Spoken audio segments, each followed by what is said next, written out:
Hello dear students, आज का worksheet है नंबर 24 जो कि क्लास 8वीं के लिए है। तो विषय है गणित का। ठीक है, तो आज है 22 दिसंबर जो कि क्लास 8वीं के लिए वर्कशीट है गणित का। यहाँ पे अपना लिखें, यहाँ पे अपने कक्षा अध्यापक का नाम लिखे। तो आपको मैं बोल रहा हूँ कि ये वीडियो को आपको पूरा देखना है एंड टू एंड। ठीक है, तो अगर आप वीडियो पूरा देख लेते हैं तो आपको कमेंट भी करना है कि आपको वीडियो कैसा लगा। ठीक है, तो आज पढ़ेंगे कि घन और उसके प्रतिरूप। आज पढ़ेंगे घन और उसके प्रतिरूप। चलिए पढ़ते हैं इसको। तो सरकार द्वारा घोषित मार्ग निर्देश के तहत यदि 200 व्यक्ति उस क्षेत्र में संक्रमित हो गए तो उसे कंटेनमेंट जोन घोषित कर दिया जाता है। उसे क्या कह देते हैं? यह कंटेनमेंट जोन कह दिया जाता है। जब अगर 200 व्यक्ति जब पॉजिटिव हो जाते हैं, कोरोना पॉजिटिव, तो उसे कंटेनमेंट जोन घोषित कर दिया जाता है। वहाँ कोई नहीं घुस सकता। ठीक है, उस पर नो एंट्री लिख दिया जाता है, जैसे कि आपको यहाँ पे पोस्टर में दिख ही रहा होगा। तो यहाँ पे है कि प्रिया और रिया की बातचीत। तो आज प्रिया रिया को बात कर रही थी कि एक क्षेत्र किस प्रकार मात्र चंद दिनों में ही इतनी जल्दी कंटेनमेंट जोन रोकथाम क्षेत्र बन गया। कंटेनमेंट जोन का मतलब है जहाँ रोकथाम क्षेत्र होता है उसे कंटेनमेंट जोन बना दिया जाता है। ठीक है, वहाँ पर सबसे पहले सिर्फ एक ही व्यक्ति कोरोना संक्रमित था।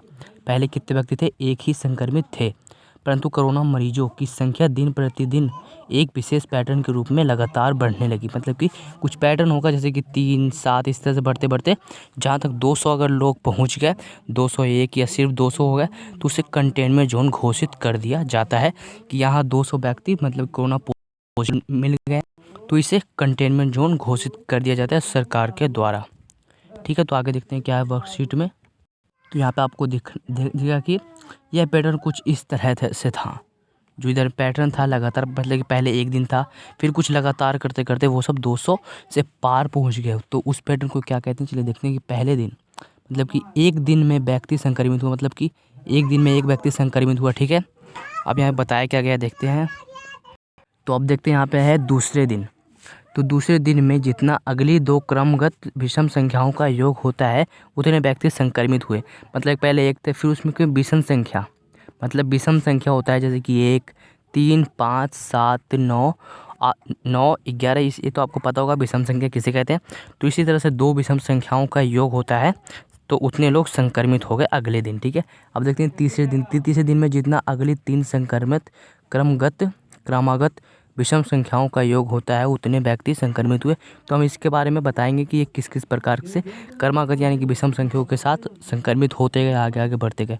तो बताया चौथे दिन में जितना अगली 4 क्रमागत विषम संख्याओं का योग होता है उतने व्यक्ति संक्रमित हुए। तो और इसी तरह क्रमगत आगे वृद्धि करने लगा। तो देखिए यहाँ पे इस तालिका में बताया गया, जो इधर पे बताया गया कि किस प्रकार संक्रमित हुए, तो 3 के ऐसे। चलिए देखते हैं इसका आंसर। तो नीचे बनी तालिका को ध्यान पूर्वक देखें और समझें। तो दिनों की संख्या, तो पहला दिन, दूसरा दिन, इस तरह से 5 दिन, 5 दिन का यहाँ पे दिया गया है। तो विशेष पैटर्न, फिर गणितीय रूप, फिर कुल योग और पूर्व घन के रूप में, मतलब कि ये घन के रूप में यहाँ पे दिखाया गया है। चलिए देखते हैं इसको, ध्यान से पढ़ते हैं। और तो पहला दिन में कितना था? पहली विषम संख्या कितनी थी? 1। ठीक है, अब है कि दूसरा दिन में अगली 2 क्रमगत संख्या। तो 1 से अगली कौन सी संख्या होगी? 2 हमें कुछ विषम संख्या का प्रयोग करना है। तो 1 से अगला क्या होगा? 3, फिर 3 से बड़ा क्या? 5। तो इस तरह से कितने इसका योग करेंगे तो कितना आ जाएगा? 5 + 3 कितने हो जाएंगे? 8। ठीक है, अब बता रहा है तीसरे दिन 3 क्रमागत विषम संख्याओं का योग। तो 5 से अगला क्या संख्या आएगा? 7। 7 से अगला क्या आएगा? 9। 9 से अगला क्या आएगा? 11। तो इन तीनों को प्लस करेंगे तो क्या हमारा आंसर आएगा? 27। तो इसका घात भी यहाँ पे दिखाया गया है प्रतिरूप रूप है। तो 1/3। तो देखिए यहाँ पे किस प्रकार से इसको किया गया है। तो इसको मैं दोबारा समझा रहा हूँ, जैसे कि 1 गुना 1 प्लस करेंगे तो 1 गुना 1 बराबर 1 ही आएगा। ठीक है, तो अब देखेंगे इसको कैसे आएगा। देखिए, तो 2 गुना 2 गुना 2, तो इसमें कितने आ गए? 1, 2, 3। तो 2 दूनी 4 और 4 दूनी 8। तो आंसर हमारा आ गया ना। ठीक है, तो इसी तरह से आपको भी निकाल लेना है। अब बताया गया चौथे दिन अगली 4 संख्याओं का योग। तो 11 से आगे संख्या क्या है? 13। 13 से आगे क्या है? 15। 15 से आगे क्या है? 17। 17 से आगे क्या है? 19। तो ये क्रम संख्या विषम संख्या है। तो यहाँ पे जब इसको प्लस करूँ तो क्या हमारा आंसर आएगा? 64। ठीक, मतलब कि 4 गुना 4 इस तरह से होगा ना। तो बराबर में कितने आ जाएंगे 64 6 4। ठीक है, तो आगे देखते हैं कि 5वां दिन अगली 5 क्रमागत विषम संख्याओं का योग। तो देखिए 19 से बड़ी संख्या क्या है जो हमें विषम संख्या प्राप्त करना है, तो 19 से बड़ा क्या हो जाएगा 21। तो 21 से बड़ा क्या है हमारा 23, 23 से क्या है 25, 25 बड़ा 27, 27 से लास्ट है जो कि हमारा 29 है। ठीक है, तो 29 को जब प्लस किया इन पाँचों संख्याओं को तो योग हमारा क्या आ रहा है 125। चलिए इसको मैं जूम करके बता रहा हूँ आपको दोबारा से, देखेंगे इसको ध्यान से आप कि देखिए यहाँ पे था 19 था, 19 हमारा हो गया था चौथे दिन में, अभी हमें 5वां दिन लगाना है। तो 19 से बड़ा क्या है विषम संख्या में, तो 19 से बड़ा है हमारा 21, 21 से बड़ा हमारा 23 है, 23 प्लस 25, 25 प्लस 27, 27 प्लस 29। ठीक है, तो इन पाँचों को जब प्लस किया तो कितना हमारा आंसर आ रहा है 125। तो इसका घात क्या हो जाएगा हमारा, मतलब कि जो प्रतिरूप है उसको क्या आ जाएगा 5 घात 3, 5 की पावर 3। ओके स्टूडेंट्स, तो इसी तरह से आपको भी कर लेना है। तो आगे देखते हैं क्या इसमें इसमें एक और क्वेश्चन आया था कि कितने दिनों में ऊपर वर्णित क्षेत्र कंटेनमेंट जोन बन जाएगा। तो देखिए यहाँ पे हमारा कितना आ रहा है 125 आ रहे हैं। ठीक है, तो 125 कितने दिन में आ रहे हैं 5 दिन में। तो 5 दिन में हम 125 आया, तो अब यहाँ पे 29 आया था, 29 से प्लस 31। ठीक है, 31 प्लस 33, तो हमें भी इसे 6 क्रमागत विषम संख्या निकालना है। तो 31, 33, 35 और भी सोचिए आप। ठीक है, 37, तो कितने हो गए 1 2 3 4, 4 और 37 प्लस 39 कितने आ रहे हैं अभी हमारे 39 हो रहे हैं, मगर हमें 6 संख्या निकालना है तो 39 है। ठीक है, 39 प्लस सॉरी यहाँ पे 41 लिख देना है, 41 बराबर जब इन 6 संख्याओं को प्लस करेंगे तो हमारे कितना आ रहे हैं 216 आ रहे हैं। तो इसका घात क्या हो जाएगा 6 के ऊपर 3 की घात। ठीक है, 6 के ऊपर 3 की घात मतलब कि 6 गुना 6 फिर 6 गुना 6। तो इसका आंसर क्या आ जाएगा हमारा 216 की घात 3 के ऊपर 6 के ऊपर 3। तो यहाँ पे आ जाएगा कितने दिनों में हो जाएगा, देखते हैं इसका आंसर। तो जो यहाँ पे हमारा प्रश्न था कितने दिनों में, तो लिख देंगे यहाँ पे कि 216 दिनों में। जैसे कि ऊपर बताया गया है कि अगर 200 से अगर एक भी आगे गया तो उसे कंटेनमेंट जोन घोषित कर दिया जाता है। तो यहाँ पे तो 200 से बहुत ऊपर चला गया, 216 हो गया, तो ये कंटेनमेंट जोन बन गया है। ओके स्टूडेंट्स, तो आपको भी इसी तरह से कर लेना है। तो आपको बस यहाँ पे लिखना है 216। अगर आप घात की तरह से करेंगे तो 6 के ऊपर 3 की घात, या फिर आपको इन दोनों में से कोई एक संख्या लिखना है, ये वाला लिखें चाहे ये वाला लिखें, मगर आपको लिखना ज़रूर है यहाँ पे, इनको खाली स्थान नहीं छोड़ना है। ठीक है, तो बस आपको ये समझाने के लिए दिया गया था। तो मैंने इसका भी बता दिया, इसका भी बता दिया, इसका भी। ठीक है, तो अब देखते हैं आगे क्या है। तो नीचे में कुछ प्रश्न दिए गए हैं कि कंटेनमेंट जोन बनने के बाद क्या कोरोना संक्रमित मरीजों की संख्या स्थिर हो जाती है या पुरानी दर से वृद्धि करेगी या घट जाएगी।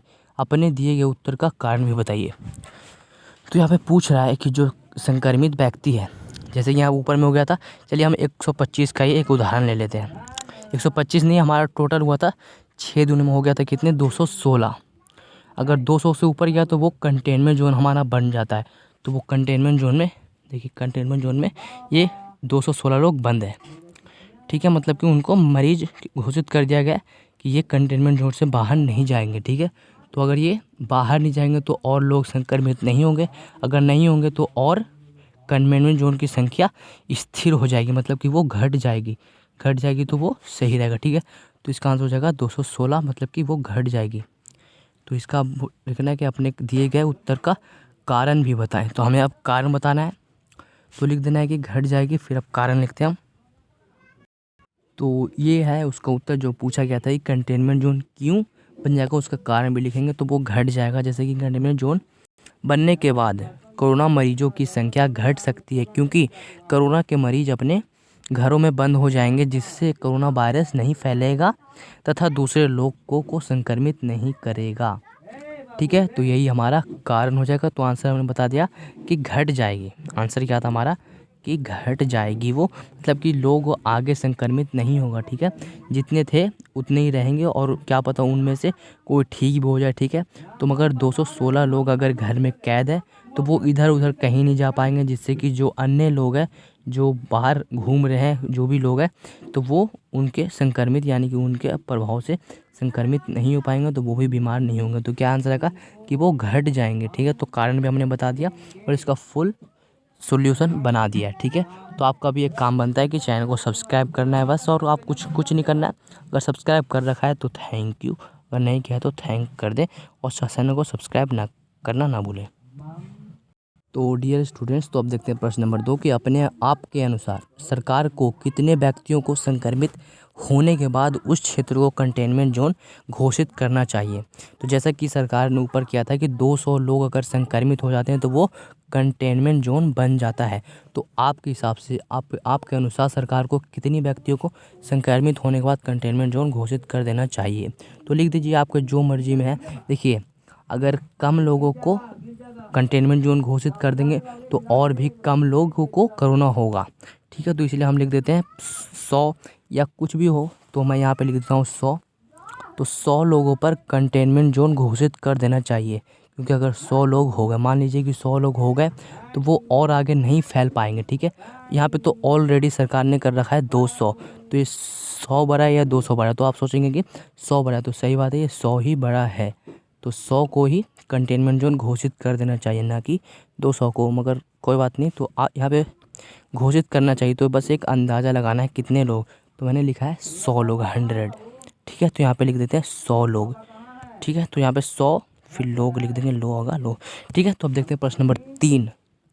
तो यदि ऊपर वर्णित क्षेत्र में रहने वाले कुल लोगों की संख्या 3025 है, तो मान लीजिए कि किसी ऊपर, तो जो ऊपर में है, तो किसी भी क्षेत्र में 3025 लोग हैं, संख्या लोगों की कुल संख्या है। तो उपरोक्त पैटर्न के अनुसार कितने दिनों के बाद पूरा क्षेत्र कोरोना संक्रमित हो जाएगा। तो इसको कैसे पता लगाएंगे, तो आप ज़रा सोचिए। तो हम इसे घात की तरह से या घन के जरिए हम इसको पता लगा सकते हैं। तो इसका आंसर क्या आ जाएगा, 15 की घात 3 या 15 की पावर 3। जैसा कि यहाँ पे दिख रहा है आपको कि 15 गुना 15 करेंगे 3 बार। ठीक है, इसका आंसर क्या आ जाएगा, 3025। ठीक है, आप एक बार देख भी सकते हैं गुना करके, तो इसका आंसर हमेशा 3025 ही आएगा। तो इसका आंसर क्या आ जाएगा, तो इसको फुल सॉल्यूशन में लिखना है आपको कि 15 घात 3, फिर बराबर कर देंगे, बराबर के बाद 15, फिर गुना 15, फिर गुना कर देंगे, फिर 15, फिर लिख देंगे 3025, फिर आपको लिख देना है इसी तरह से। ठीक है, तो प्रश्न नंबर 3 का उत्तर क्या आ जाएगा, 15 की घात 3, इस तरह से। अब देखते हैं प्रश्न नंबर 4 क्या है। क्या उपरोक्त पैटर्न के से ही कोरोना संक्रमित मरीजों की संख्या बढ़ती है? अन्य पैटर्न कोई भी हो सकता है या बिना किसी पैटर्न के भी कोरोना मरीजों की संख्या बढ़ सकती है? अपने उत्तर की पुष्टि करें। तो यहाँ पे बताया गया है कि जिस तरह से ऊपर में पैटर्न दिया गया था कि कुछ ही भिन्न संख्या के जरिए कोरोना फैलता है, मगर नहीं, वो किसी भी संख्या से फैल सकता है। जैसे कि एक लोग संक्रमित है तो वो किसी भी आदमी से मिल सकता है, 1 2 3 4 कितने भी लोग हो, तो वो कोई भी पैटर्न उसका नहीं होगा। ठीक है, वो अपने मर्जी से चलेगा कि मुझे इसके घर जाना है, इसके घर, तो वो जितने घर जाएगा उतने लोग संक्रमित करेगा। ठीक है, तो इसका कोई पैटर्न नहीं है। तो बस ये आपको एक अंदाज़ा लगाने के लिए दिखाया गया पैटर्न कि उससे अगली विषम संख्या, फिर उससे अगली संख्या, मगर ऐसा कुछ नहीं है। ठीक है, मगर जो एक व्यक्ति संक्रमित है, ज़रा समझिए इसको कि एक व्यक्ति कोरोना पॉजिटिव है। ठीक है, तो वो अपने घर से कहीं भी जाए, इधर उधर जाए, ठीक है, तो वो जितने लोगों के पास जाएगा वो भी लोग संक्रमित हो जाएंगे, तो उनमें भी कोरोना पाया जा सकता है। ठीक है, तो उसकी मर्जी है, तो इसका कोई पैटर्न नहीं है। ठीक है, तो चलिए देखते हैं इसका आंसर। तो आप यहाँ से लिखेंगे प्रश्न नंबर 4 का उत्तर। ठीक है, इसको ज़रा सा ध्यान से देखिएगा, क्योंकि मैंने इसको थोड़ा बहुत बड़ा लिख दिया है। कोई बात नहीं, आप कर लेंगे आराम से। तो आपको कर लेना है सही से। मैं पढ़ के बता दे रहा हूँ आपको कि बिना किसी पैटर्न के भी कोरोना मरीजों की संख्या बढ़ सकती है, क्योंकि यह बीमारी संक्रमित व्यक्ति को कितने लोगों के संपर्क में आया है उस पर निर्भर करती है। तो मैंने अभी बताया कि जितने लोगों के पास जाएगा वो उतने लोगों को संक्रमित कर देगा। ठीक है, तो वही यहाँ पे बताया जा रहा है कि उस पर निर्भर करती है। यदि संक्रमित व्यक्ति कम लोगों के संपर्क में आया तो बीमारी कम होगी, अगर अधिक यानी कि ज़्यादा के संपर्क में जाएगा तो बीमारी ज़्यादा फैलेगी। ठीक है, तो वो सिर्फ एक आदमी के पास गया तो वो एक ही आदमी संक्रमित होगा। अगर वो एक आदमी 3-4 लोगों के पास गया तो वो 3-4 लोग ही संक्रमित हो गए। तो इसका कोई पैटर्न नहीं है, ठीक है। तो इसका कोई पैटर्न नहीं है, वो कभी घट भी सकता है, कभी बढ़ भी सकता है। तो ठीक है, तो ये हो जाएगा हमारा प्रश्न नंबर 5 का उत्तर। ठीक है, तो आगे देखते हैं क्या है। तो मैंने तो पूरा आंसर बता दिया है 1 से लेकर 4 तक। तो आपको भी बस सब्सक्राइब कर देना है, अगर आपने नहीं किया है तो सब्सक्राइब तो ज़रूर करना ही करना है, और बेल आइकन को भी दबाना है, और आपको जितना मर्जी इस वीडियो को लाइक कर देना है, ठीक है। तो मैंने इसको पूरे अच्छे से सॉल्यूशन वीडियो बना दिया है। तो बस आपको एक लाइक करना है और एक कमेंट करना है कि आपको ये वीडियो कैसा लगा। अगर आपको ये वीडियो अच्छा लगा तो अपने ग्रुप में शेयर कीजिए, ठीक है। जो आपका ग्रुप है 8वीं का DEC जो भी आपका सेक्शन है, तो उस ग्रुप में आपको इसे सेंड कर देना है बस। और आपको एक कमेंट करना है कि ये वीडियो कैसा लगा, नाइस, गुड, कुछ भी लिखना है लिख दें।